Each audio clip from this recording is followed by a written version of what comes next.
I am Joshua, 34 years old, and my own parents secretly moved my golden brother into the house I just bought with my own life savings, changing the locks and throwing my boxes out on the street. Before I tell you about how I legally dismantled their entire lives and exposed their lies in front of the city's elite, let me know where you are watching from in the comments. I am curious to see how far this story travels. The smell of old brick, pine floorboards, and fresh paint was supposed to be my ultimate reward. I had just closed on a narrow, historic row home in Philadelphia. It certainly was not a massive mansion, but it was mine. Every single square inch of it belonged to me. For 12 grueling years, I worked endless overtime shifts, skipped every major holiday vacation, and passed up almost every single luxury just to save up for the down payment. I even delayed pushing for a major promotion at the museum where I work as a records manager.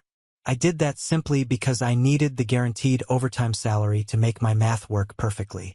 I was exhausted to my very core, but standing in that empty living room, holding a set of heavy brass keys, I finally felt like my life belonged to me. I had a place in this world. I wasn't even fully moved in yet. Half my boxes were still taped shut with heavy-duty packing tape, sitting in the corner of my cramped, poorly lit rental apartment across town. I was sleeping on a cheap plastic air mattress in the new house, wanting to save up a little more of my salary before buying proper, comfortable furniture. That Tuesday morning, the air was crisp and full of promise. I was standing in the kitchen, measuring the wall for some custom oak bookshelves, when my cell phone rang. It was my dad. He didn't say hello. He didn't ask how my first night in the new house was. He didn't ask if I needed help unpacking. "You need to come get your things," he said. His voice was completely flat, carrying that absolute, unyielding authority he only ever used on me, never on my younger brother. "Your brother needs the house more than you do." I actually laughed. It was a short, sharp, confused sound. The sentence was so completely outrageous, so entirely disconnected from reality, that my brain couldn't process it as truth. I thought it was some kind of terrible, heavy-handed joke. Then my mother got on the speakerphone. Her voice was unsettlingly calm, the kind of voice she used when she wanted to smooth over one of my brother's massive mistakes. "This is Carter's home now, Joshua. Be mature about it." In the background, through the tiny speaker of my phone, I heard the undeniable sounds of a house in heavy motion. Cabinet doors were opening and closing with loud thuds. Heavy footsteps echoed on hardwood floors. And then I heard my younger brother, Carter. His voice was light, smug, and completely at home. "You're not welcome here, so don't make this ugly," Carter called out toward the phone. My stomach dropped so hard I felt physically sick. I gripped the edge of the kitchen counter so tightly my knuckles turned white. My breathing stopped. They weren't asking for a favor. They weren't negotiating. They were already inside the house. My mind raced at 1,000,000 miles an hour trying to put the pieces together. The lockbox. I had left a spare key in a coded lockbox on the side door for a plumber who was supposed to check the water heater later that week. I had casually mentioned the code to a friend of mine, Chloe, who sometimes checked on my cat at the old apartment. I later found out Chloe, who always had a soft spot for Carter's charming, victim-playing acts, had run into him at a local coffee shop. He spun her a massive, detailed lie about me having a plumbing emergency and needing the code to help me out. She handed over the code without a second thought. I left the house immediately. I didn't even grab my measuring tape. I drove back to my old apartment, my hands shaking violently on the steering wheel. The sky was turning a dark, bruised gray, threatening rain. When I pulled up to the curb outside my old building, my breath caught in my throat. 3 of my large moving boxes I had meticulously packed with my heavy winter clothes and expensive kitchenware, were sitting on the wet concrete sidewalk next to the gutter, like trash. They had used my key, entered my property while I was away at work, and literally thrown my personal belongings out onto the street to make room for my brother. My entire future, the one I had bled for, was being handed over like a simple family favor. I stood on the sidewalk, rain starting to mist against my face, staring at a cardboard box that had my name written on it in thick black marker. I didn't scream.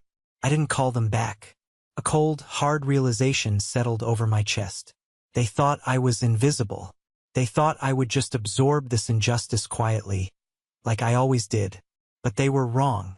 Back inside my cramped, dimly lit apartment, I didn't cry. I know that sounds strange to some people, but I was entirely too stunned for tears. As a records manager for a historical museum, my entire professional life is built on meticulous documentation, establishing chain of custody, and requiring absolute proof. I track what belongs to whom, where it came from, and what happens when someone touches a priceless artifact they have absolutely no right to touch.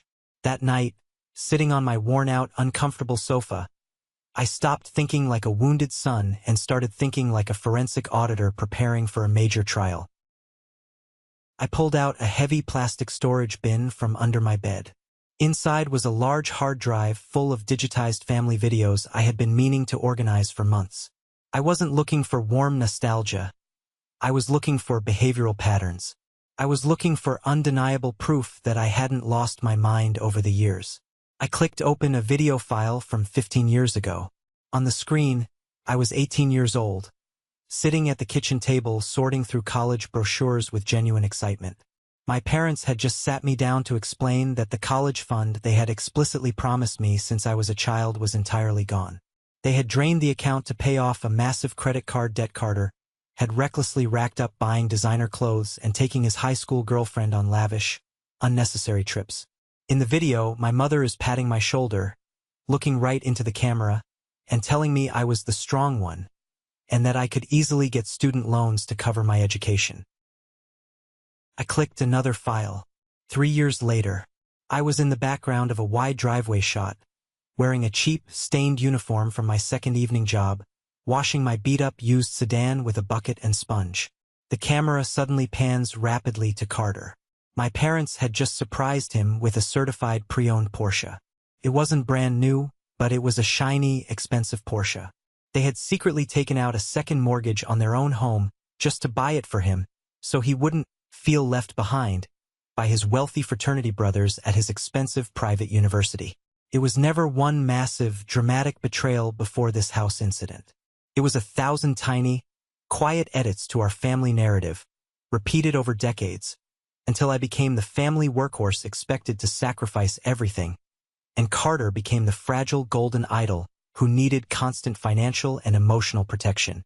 On the 4th night after the terrible phone call, I couldn't take the suffocating silence in my apartment anymore. I grabbed my car keys, got in my car, and drove past my new house. I parked a full block away, turned off my headlights, and walked up the sidewalk under the cover of darkness. My porch light was on. It illuminated a fancy, expensive floral wreath hanging on the front door. A wreath I had certainly not bought.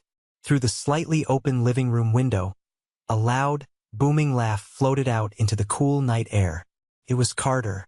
I could hear his wife, Emily, talking happily about picking out new paint colors for the master bedroom. Emily was generally a good person, a registered nurse who worked long, grueling hours. She had always been kind to me, but she was deeply, blindly under Carter's manipulative spell.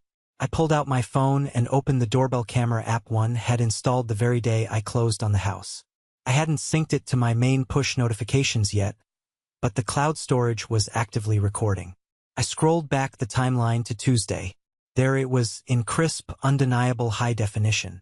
Carter punching the stolen code into the lockbox. My father struggling to carry in my brother's heavy golf clubs. My mother actively directing moving men who were carrying Emily's antique furniture through my front door. And there was Carter, physically picking up my carefully taped boxes and hauling them out to the trunk of his car, only to dump them outside my apartment later. They had perfectly documented their own illegal trespass. The next morning, I didn't call my parents to beg or argue. I called a man named Matthew. Matthew was an aggressive, razor-sharp real estate lawyer I had met during a complex museum property acquisition. I sat in his heavy leather chair, slid my phone across his polished mahogany desk, and played the security video. Then I handed him my official closing documents and the property deed. Matthew watched the footage in silence, carefully reviewed the deed, and then looked directly at me. "Do not warn them," he said, his voice completely level and devoid of emotion. "Let them get very comfortable. Let them unpack their lives. Gather every single text message, every social media post, every receipt. We are going to build a massive wall of paper they cannot possibly climb over." For the next 10 agonizing days, I was a complete ghost. My mother sent exactly one text message. "Hope you've cooled down by now. Family is everything. We should do dinner soon." I didn't reply. Carter, however, was far from silent.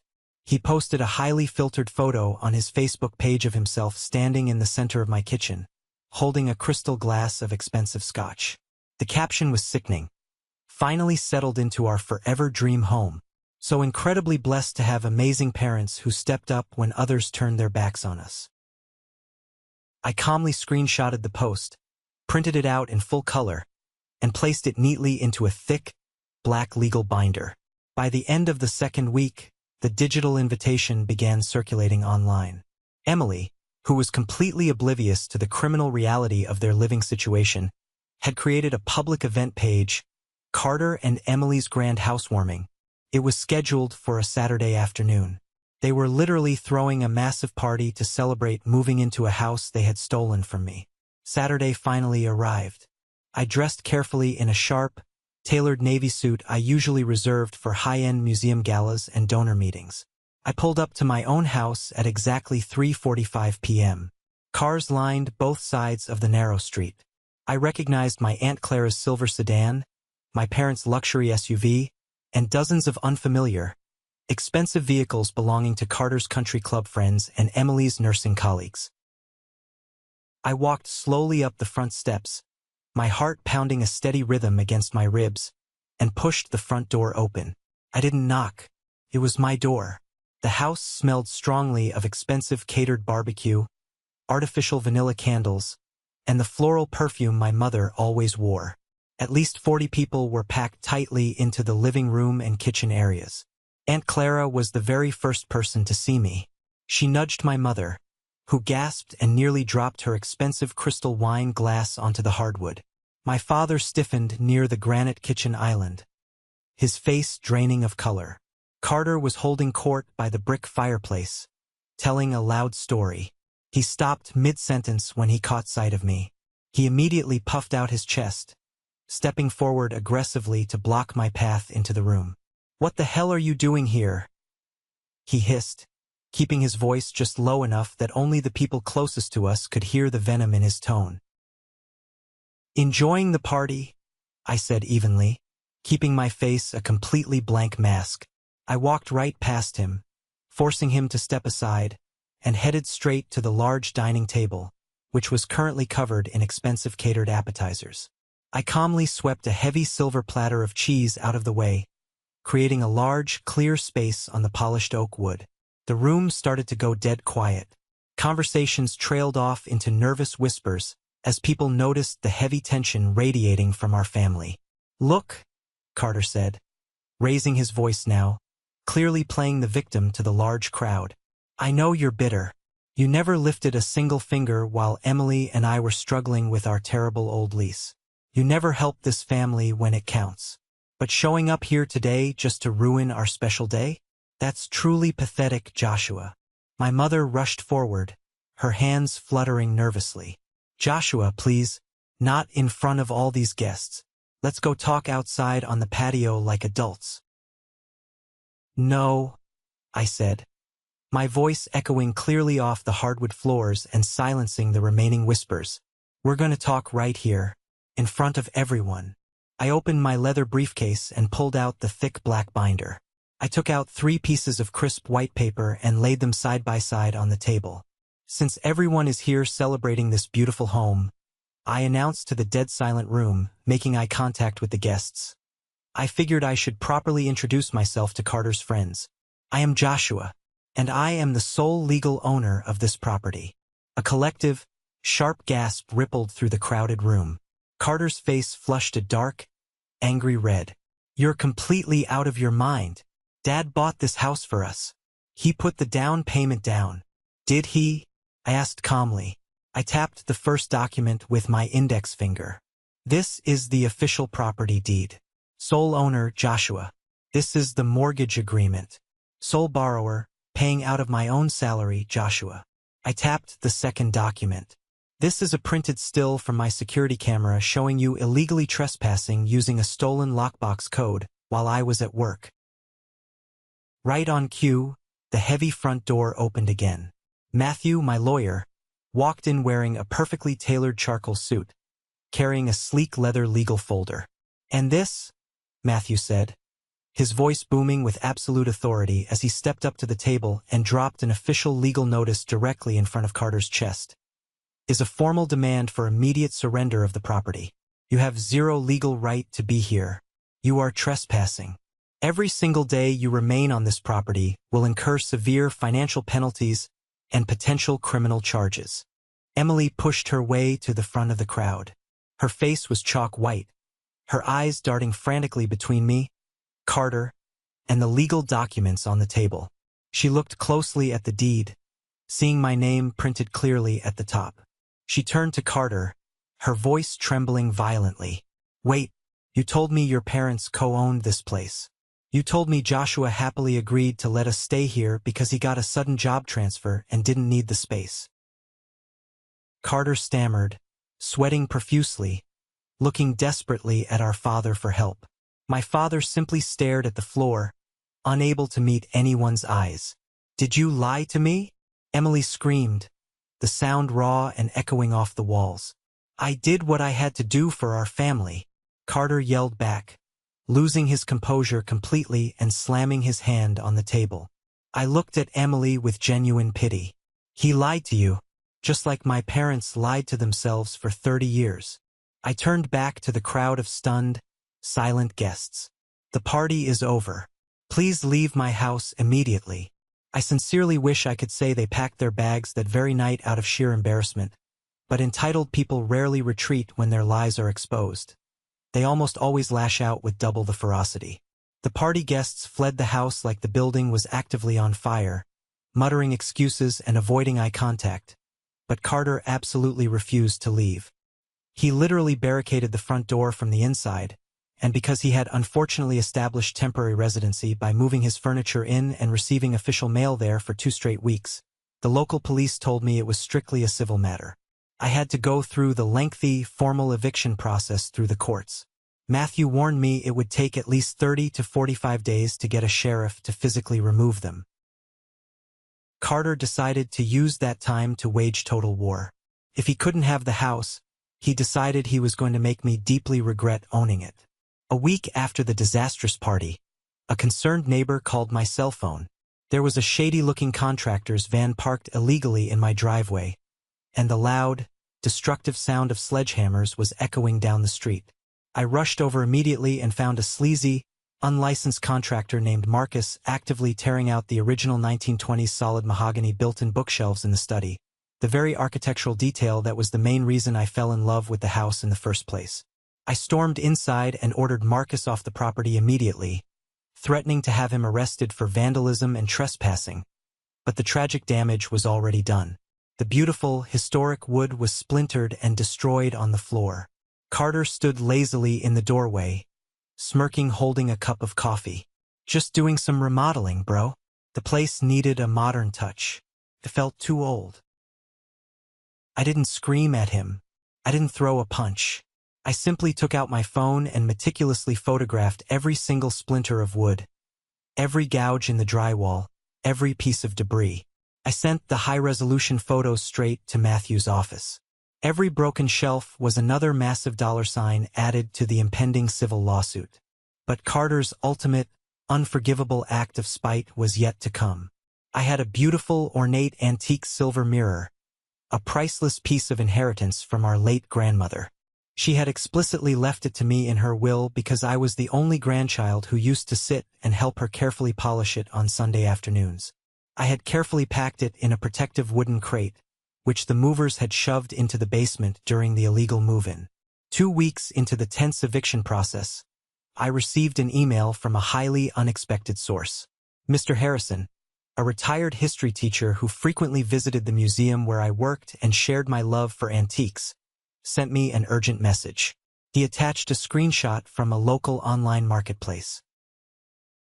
Joshua, isn't this the exact 19th century silver mirror you showed me photos of last year? Some guy named Carter is selling it online for an absolute fraction of its true historical value. I just bought it to save it from going to a pawn shop, but I wanted to check with you first to see if you were actually selling it. My blood ran ice cold. Carter had literally stolen my family inheritance to make a quick buck to fund his legal defense. I called Mr. Harrison immediately, my hands shaking with pure rage. He was absolutely appalled when I calmly explained the truth of the situation. He readily agreed to hold onto the mirror safely at his home and act as a formal witness for the theft. I forwarded the digital receipt and Mr. Harrison's written statement directly to Matthew. We immediately filed an amended legal complaint with the courts. We weren't just going for a standard eviction anymore. We filed for wrongful occupancy, massive property damage, and the criminal conversion of stolen property.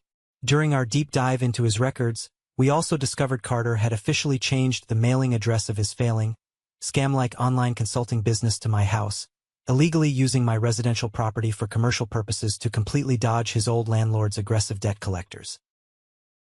Matthew ruthlessly secured an emergency preservation order from a stern judge.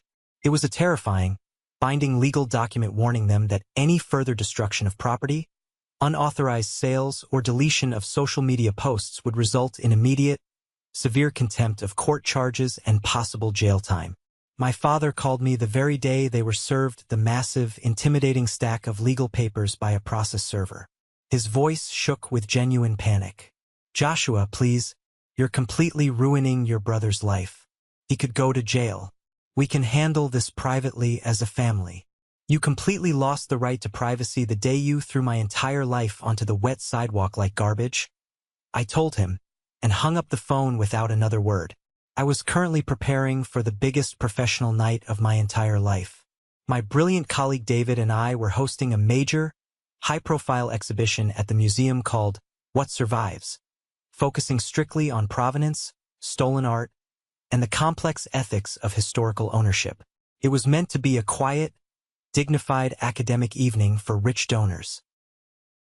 But I knew my brother Carter. I knew he was rapidly unraveling under the legal pressure.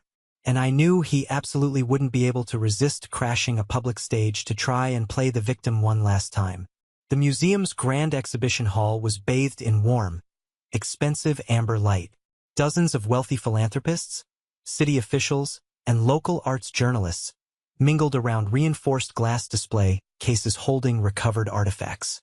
I stood near the main oak podium in a perfectly tailored tuxedo, a wireless microphone clipped securely to my lapel. My career was about to take a massive leap forward. I was up for a major promotion based entirely on the success of this event.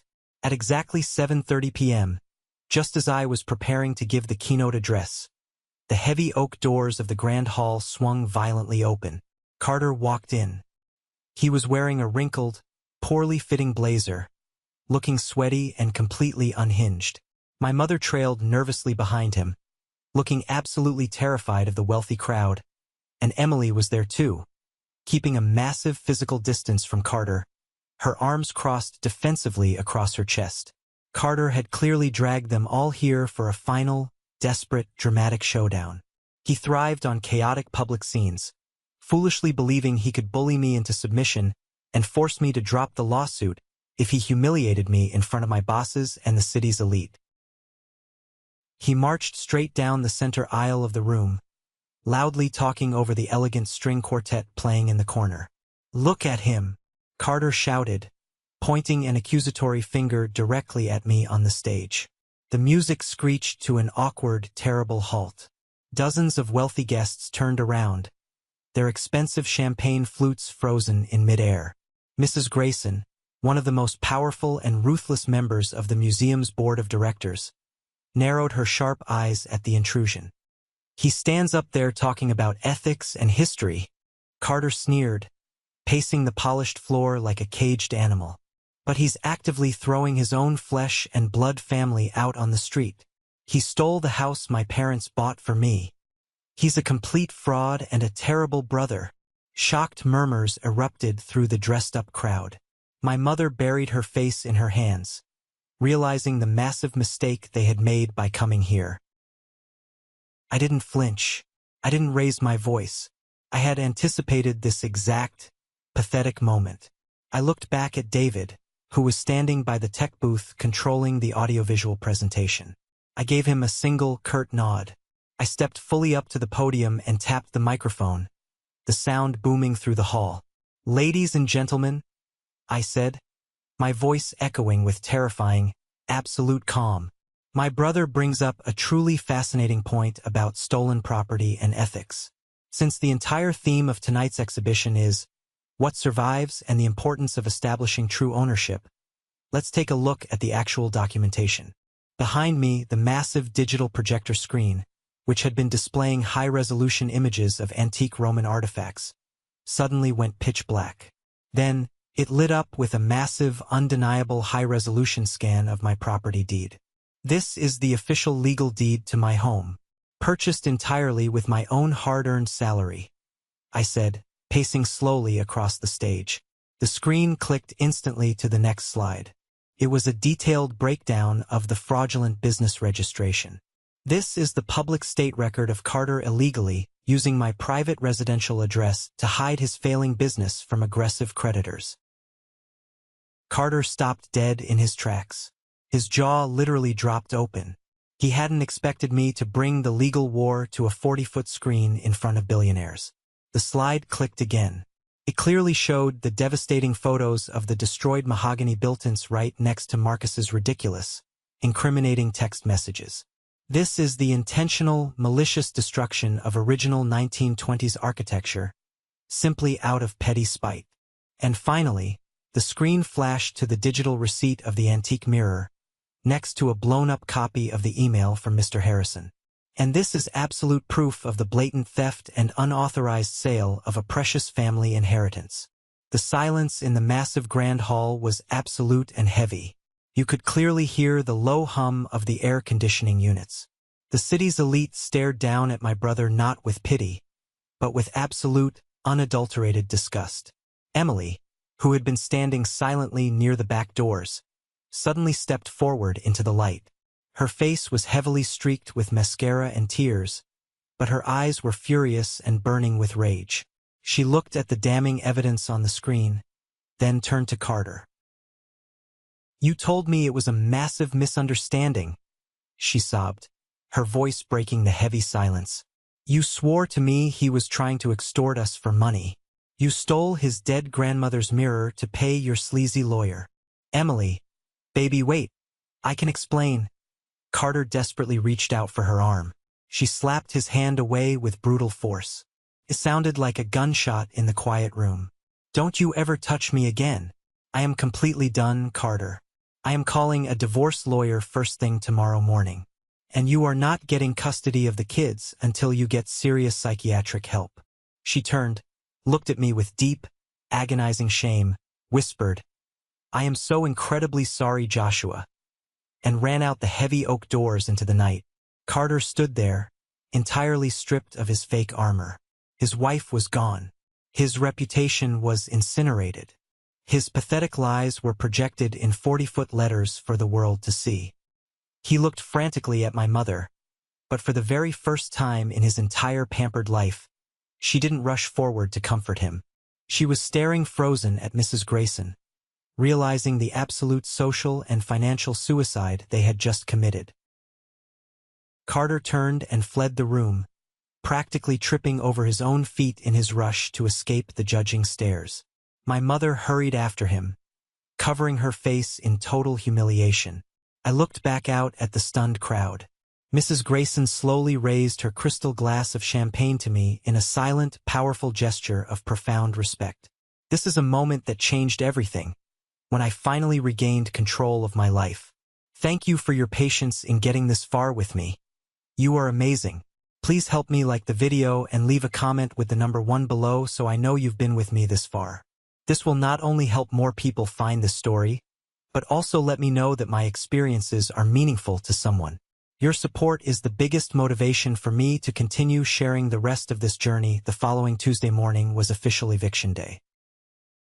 I pulled my car up to the front of the house at 8 a.m. sharp. Matthew, my lawyer, was already there, standing tall next to Sheriff Reynolds, a massive, no-nonsense law enforcement officer who had absolutely zero patience for messy family drama. When the sheriff pounded his heavy fist on the front door, Carter opened it looking like an absolute ghost of a human being. He was completely unshaven, wearing dirty sweatpants, and reeked heavily of stale beer and defeat. Without Emily's steady nursing income, and with his consulting business completely frozen due to the aggressive legal injunctions we had filed, he literally had nowhere else to go. My parents had been desperately forced to rent him a cheap, run-down motel room on the absolute edge of town. I stood silently on the sidewalk with my arms crossed tightly over my chest as Carter hauled black plastic trash bags full of his dirty clothes out to his car. He didn't dare look at me once. There were no more smug smiles, no more arrogant, empty threats. He was entirely, thoroughly broken by the heavy weight of his own terrible consequences. Once his car finally pulled away from the curb, Sheriff Reynolds handed me the shiny brass keys. "It's all yours, son. Change the locks today. Don't let them back in." I walked into the house completely alone. It was dead silent. The sickening smell of cheap vanilla candles and stale beer lingered heavily in the air. The place was an absolute disaster zone. There were massive scuff marks on the newly painted hallway walls. The beautiful study was a war zone of splintered wood and exposed nails, and they had left a literal mountain of rotting garbage in the kitchen sink. But as I stood perfectly still in the center of the living room, breathing in the dusty, stale air, I didn't feel angry anymore. I felt an overwhelming, incredible sense of peace wash over my entire body.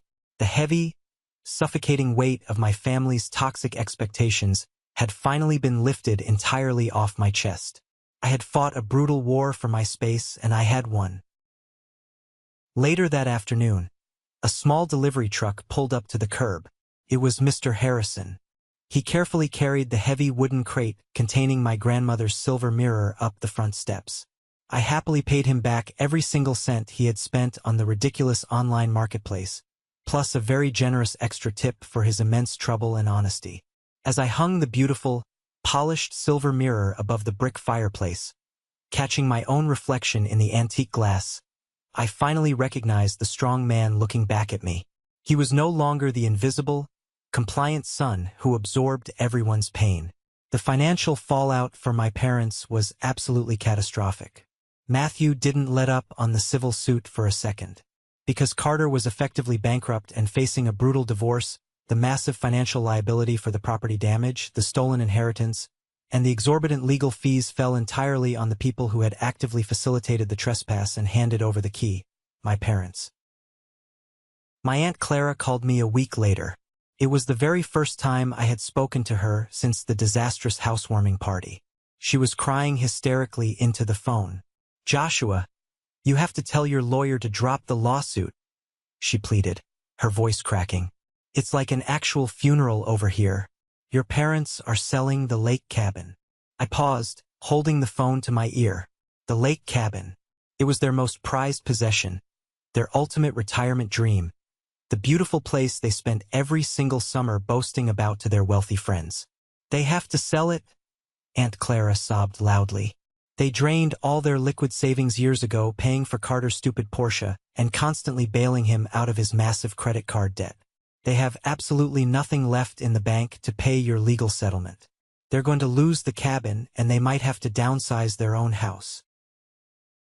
I looked around my quiet, peaceful living room, sunlight streaming through the windows. I thought deeply about the 12 years I spent working grueling holidays, missing out on my own life, eating cheap meals, while they poured all their wealth and love into a son who repaid them by aggressively destroying everything he touched. "Actions have consequences, Aunt Clara," I said softly but firmly. "They bought him a Porsche. Now they are buying him a lawsuit.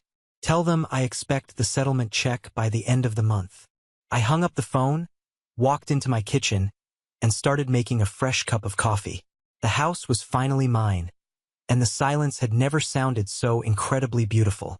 3 months passed. 3 months of absolute, uninterrupted silence from the people who had spent my entire life telling me I owed them everything. If you have ever been forced to cut ties with deeply toxic family members, you know exactly what the first few weeks of that separation feel like. It is a very strange, hollow kind of quiet. You keep waiting for the other shoe to drop. You keep checking your phone, feeling a spike of anxiety every time the screen lights up, fully expecting an angry text message, a manipulative voicemail, or a surprise visit at your front door. But when you build a massive wall out of solid, undeniable legal consequences, that terrifying silence eventually turns into genuine, lasting peace. Autumn officially arrived in Philadelphia, turning the heavy trees lining my narrow, historic street into brilliant shades of gold and burnt orange. The crisp, cool air sweeping through the city felt like a physical representation of the massive changes happening in my daily life. I wasn't just existing anymore, holding my breath and waiting for the next family disaster. I was finally building something that belonged entirely to me. The physical restoration of my row home became my daily therapy. I didn't rush the complicated process. I took the massive settlement check I received from my parents, the money they were legally forced to pay for Carter's malicious vandalism and reckless destruction, and I hired the absolute best ethical, fully licensed craftsmen in the city. I spent my precious weekend mornings at specialty architectural salvage yards, running my hands over massive slabs of reclaimed mahogany. I was absolutely determined to perfectly replace the beautiful 1920s built-in bookshelves that Carter's sleazy, unlicensed contractor had violently smashed to pieces with a sledgehammer.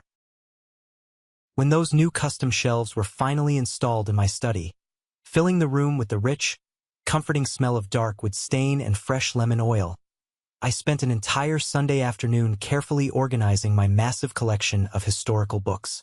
I hired a professional to securely hang my grandmother's antique silver mirror squarely over the exposed brick fireplace in the living room. That mirror was the physical manifestation of my inheritance, the exact item my brother had coldly stolen and sold for quick cash. Now it was back where it belonged. Every single time I walked past it and caught my reflection in the old, slightly warped glass, I saw a man who had fought a brutal, exhausting war for his own dignity and had actually won. The house didn't feel tainted by their brief, illegal occupation anymore. The negative energy was gone, felt entirely, unquestionably mine. But the incredible transformation in my personal life was absolutely nothing compared to the massive explosion that happened in my professional career. Do you remember Mrs. Grayson, the incredibly wealthy, powerful museum board member who had silently witnessed Carter's humiliating public meltdown at my exhibition? 2 days after that chaotic event, her executive assistant called my office extension and formally asked me to come up to the top floor of the museum's administrative building. I walked into her massive, glass-walled corner office feeling incredibly nervous, my palms actually sweating. I honestly thought she was going to formally reprimand me, or perhaps even fire me, for bringing messy, dramatic family baggage into a high-society museum event filled with billionaire donors. Instead, she warmly motioned for me to sit down in a heavy, expensive leather chair directly opposite her polished desk. She didn't offer me tea or engage in meaningless small talk. She looked at me with sharp, highly calculating eyes. "Joshua," she said, her voice dripping with the quiet, absolute authority of old money. "I have sat on the executive board of this museum for 22 years. In my private business, I have dealt with international art thieves, highly skilled fraudulent historians, and pathological liars who would sell their own mothers for a painting. What you did the other night in that exhibition hall, methodically, legally dismantling a con artist using absolutely nothing but irrefutable documentation and absolute, terrifying composure, was the most impressive thing I have seen in a decade." I blinked, completely caught off guard by the praise. "Thank you, Mrs. Grayson, but I still deeply apologize for the public scene. My brother is difficult. Do not ever apologize for surviving," she snapped back instantly, though her eyes were kind. She opened a thick, highly organized manila folder on her desk. "I don't just sit on this museum board. I am the managing director of a private wealth management firm that specializes in acquiring, authenticating, and protecting historical estates for extremely wealthy clients. We constantly deal with messy inheritance disputes, incredibly convincing fake documents, and greedy relatives trying to steal massive fortunes from each other. I desperately need someone on my payroll with your exact set of skills. I need someone who deeply understands provenance, someone who respects the absolute chain of custody, and most importantly, someone who does not intimidate easily under immense pressure. Right then and there, looking out over the Philadelphia skyline, she offered me a position as the lead independent historical consultant for her private firm. It wasn't just a simple promotion. It was an entirely new, elite stratosphere of a career. She casually wrote down a starting salary on a piece of heavy cardstock and slid it across the desk toward me. I stared at the number, and my jaw literally dropped. It was triple what I was making at the museum with full benefits and a massive travel budget. I accepted the job immediately, shaking her hand firmly. Within a matter of weeks, my entire daily routine transformed. I was suddenly traveling first class across the country to review highly secretive private collections, authenticating centuries-old documents, and working aggressively alongside top-tier estate lawyers. I was finally being aggressively compensated and highly respected for the exact meticulous, detail-oriented nature my family had always actively mocked me for. While my life was rapidly ascending to heights I never thought possible, the karmic justice raining down on my family was absolutely biblical in its scale and severity. Matthew, my ruthless and brilliant real estate lawyer, kept me fully updated on the ongoing legal and financial fallout. Because Carter was effectively unemployed, deeply in credit card debt, and facing a brutal, highly publicized divorce, he had absolutely zero financial assets for the courts to seize. Therefore, the massive financial liability for the property damage, the criminal theft of the antique mirror, and the exorbitant legal fees fell entirely on the people who had actively facilitated the illegal trespass and physically handed over the stolen key. That meant my parents.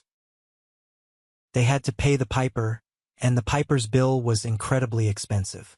Through my Aunt Clara, who simply could not stop leaving me gossipy, tearful voicemails despite my strict boundaries, I learned the exact, agonizing details of my parents' financial ruin. My parents had spent the last 10 years projecting a flawless image of upper-middle-class perfection to their snobby country club friends. But it was all a highly fragile house of cards built on massive, suffocating debt. They had secretly drained all their liquid savings years ago. I finally learned the full, sickening truth. The generous college fund they had promised me since I was a child wasn't just lost to a bad investment. They had actively drained my entire college fund to pay off Carter's insane luxury credit card bills when he was 21. Then, a few years later, they took out a massive, highly risky second mortgage on their primary suburban home just to buy him that ridiculous, depreciating Porsche. When Matthew's firm legally forced them to pay my massive settlement for the house damages, they looked at their bank accounts and hit a solid brick wall. They had absolutely nothing left. They were violently forced by the courts to list their beloved lake cabin for sale. This wasn't just a simple piece of vacation property to them. It was their ultimate, crowning status symbol. It was the beautiful, serene summer home they spent decades aggressively boasting about at every single dinner party and church gathering. Because of the strict legal deadlines we imposed, they had to sell it in a massive panic, settling for a price incredibly under market value, to a cold corporate developer who immediately planned to tear the beautiful cabin down to build condos. Aunt Clara left a sobbing voicemail telling me my mother had completely broken down, crying hysterically on the front lawn the day the new corporate owners arrived to change the locks. I felt a brief, tiny twinge of natural human pity, but it vanished into thin air the absolute second I remembered the cold, uncaring, entitled look on her face when she told me my house belonged to Carter now. They had aggressively gambled their entire retirement, their financial security, and their relationship with me on the golden child, assuming the invisible, highly reliable workhorse child would just quietly absorb the massive loss. They lost the gamble and they lost everything. Carter's life completely dissolved into absolute, unmitigated misery. Emily fully followed through on her furious promise at the museum. She officially filed for a brutal, highly aggressive divorce the very next morning.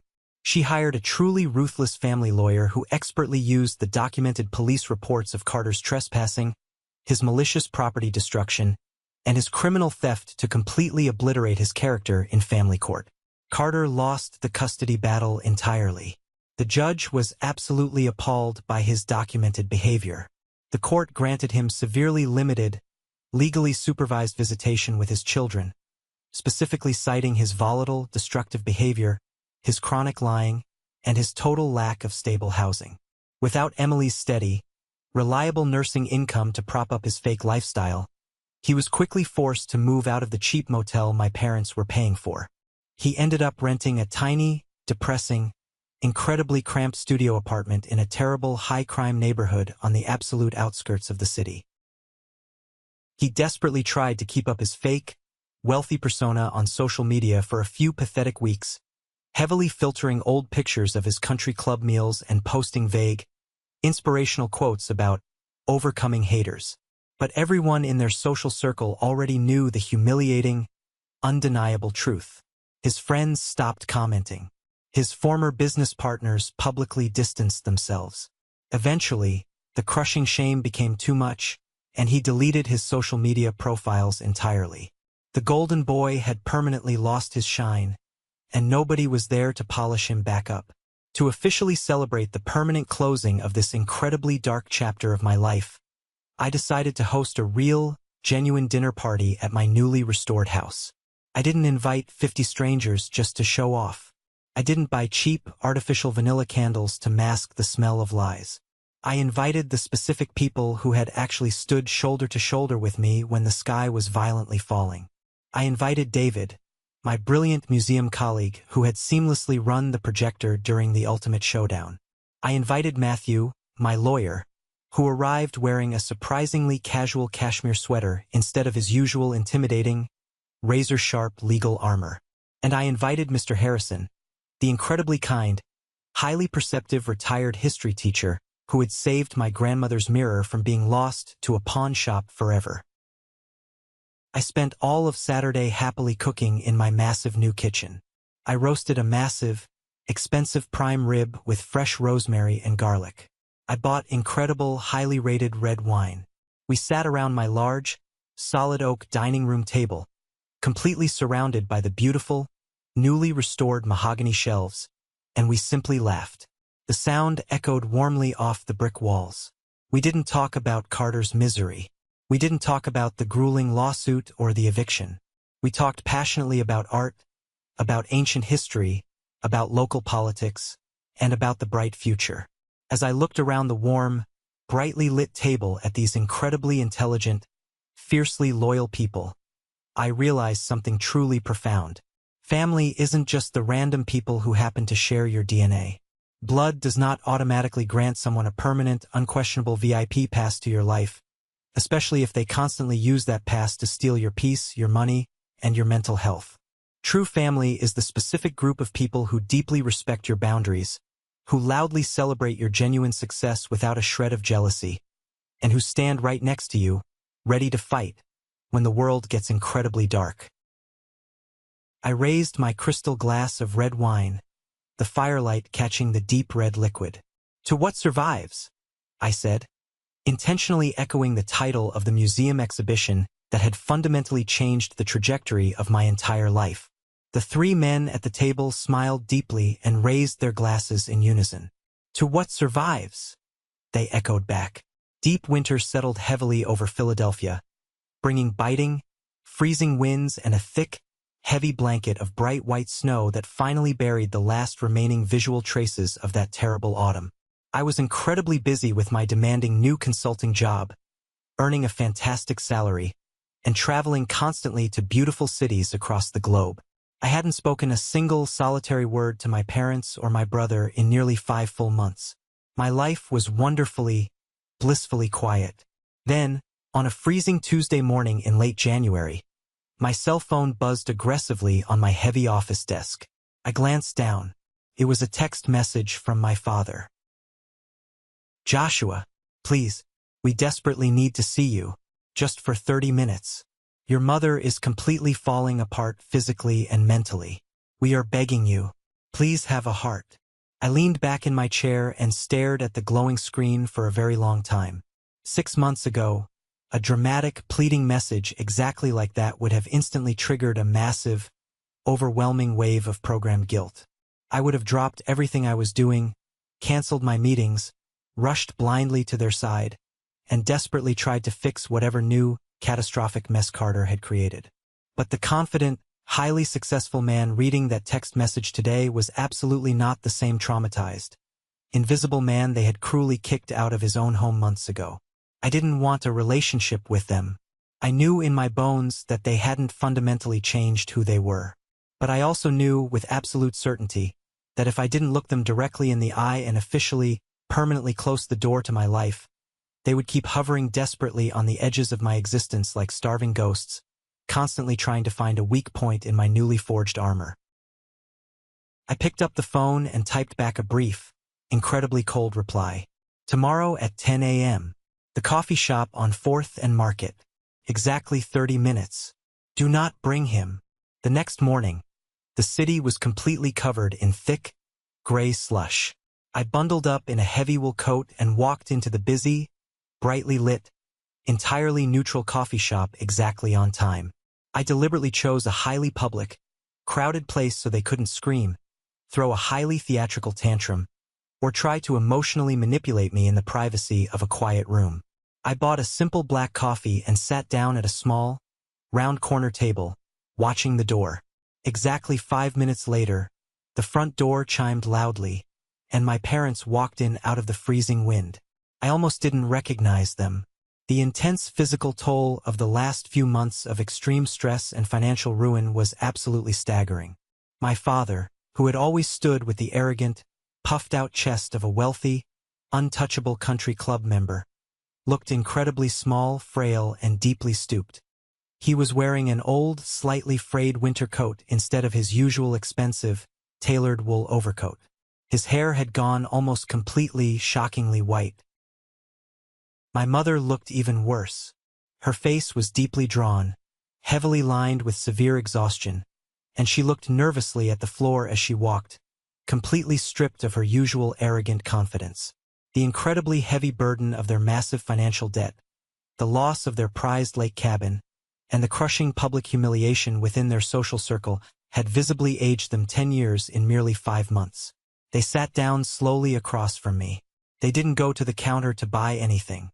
The air between us across the small table was incredibly thick, tense, and deeply uncomfortable. My mother started crying almost immediately. It wasn't her usual loud, performative, attention-seeking crying. It was the quiet, absolutely broken weeping of someone who has finally run out of lies to tell herself. "Joshua," she whispered, her hands shaking violently as she reached across the small table toward me. I casually but firmly pulled my hands back, wrapping them warmly around my ceramic coffee mug, entirely out of her reach. She flinched visibly, as if I had struck her, slowly pulling her hands back to her lap. "We miss you so incredibly much," she sobbed quietly. "We are so incredibly sorry for how everything happened with the house. Please, baby, we're a family. We belong together." My father cleared his throat nervously, absolutely refusing to make direct eye contact with me. He stared intently at my coffee cup. "Your Aunt Clara told us about your massive new job and your big promotion. We're very, very proud of you, son. You've really made something incredible of yourself. We went to a funeral last week for your Uncle Thomas." He paused, clearly hoping the mention of death would soften me. "Didn't. It really put things into a stark perspective," my father continued, his voice trembling slightly. "Life is simply too incredibly short to hold onto this kind of deep, toxic anger. Carter is really, really struggling right now. He's living in a terrible, unsafe place. He can barely afford groceries. He needs his family right now more than ever. We all need to come together, forgive each other, and heal as a unit." I sat perfectly still, my expression completely blank, letting his incredibly manipulative, Highly calculated words hang heavily in the air. Even now, completely broken, physically exhausted, and financially ruined, they were still fundamentally trying to use me. They were disgustingly using a distant relative's sad funeral to manufacture fake emotional intimacy.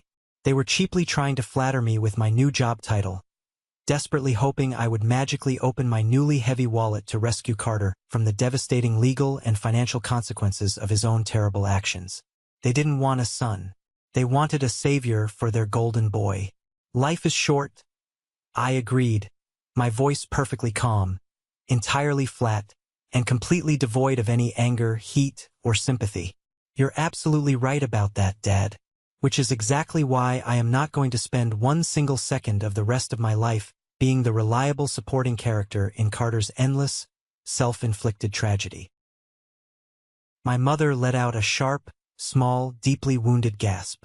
How can you be so incredibly cold? How can you sit there and say that? He is your own flesh and blood brother. He is a 32-year-old grown man who legally trespassed into my home, intentionally and maliciously destroyed my historic property, and criminally stole our dead grandmother's inheritance just to make a quick buck. I stated the absolute, undeniable facts clearly, making absolutely sure the people sitting at the next table could hear every single word. And you two are the parents who actively handed him the key to my front door, helped him move his furniture in, and coldly told me to be mature about being robbed blind on the street. My father finally looked up, a brief, desperate flash of his old stubborn, controlling anger appearing in his tired eyes. We made a mistake, a terrible, stupid mistake, but we raised you. We gave you everything we had. We loved you both equally. No, you absolutely did not, I said, cutting him off sharply, my voice slicing through the air like a knife. You did not love us equally.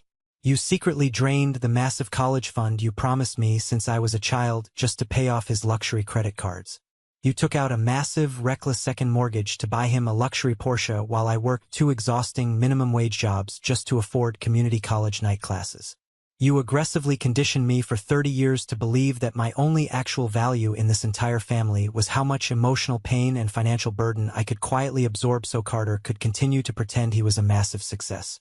You gambled your entire retirement, your precious lake cabin, and your public reputation on his pathetic lies.